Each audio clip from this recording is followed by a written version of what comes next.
If you feel you've been wronged, you have the right to sue. That is, unless you're a student suing Metro schools. And Metro lawyers now say a student at the center of a school testing controversy has no right to sue.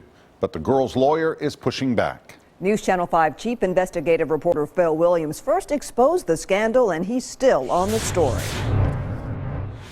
Do you feel like the school system cheated you?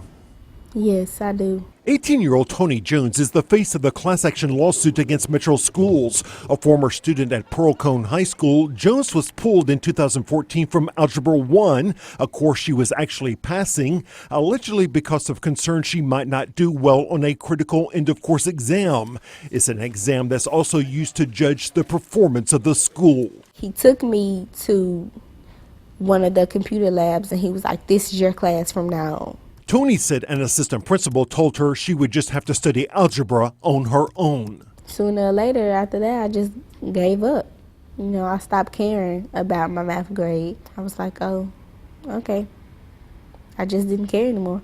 But in this motion to dismiss Tony's lawsuit, Metro lawyers say a student simply does not have a constitutional right to be promoted to the next grade level or to receive a particular course placement at all. They claim her injuries are too hypothetical for the courts to consider. The essence of the lawsuit is that a student who was in a class she was entitled to be in was arbitrarily removed from that class with no legal justification for it and no opportunity to be heard. But Jones's lawyer, Gary Blackburn, argues in his own motion that Metro's argument would lead to absurd consequences. He writes, "This implies that children who struggle with certain subjects, whatever the reason, may simply be segregated from the rest of the student population and ignored by the faculty and administration of the school."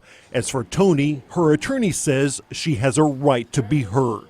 What would you want the school system to know about what they did to you? I would want them to know simply it wasn't right, because now I have to sit and I have all these things to make up that I don't know. If the judge were to grant Metro's motion to dismiss, that would mean that school officials would not be forced to testify under oath about what really happened inside Metro schools. Phil Williams, News Channel 5 investigates. The case is scheduled to be heard tomorrow morning before Davidson County Chancellor Ellen Hobbs Lyle. News Channel 5 will be there and will let you know what happens.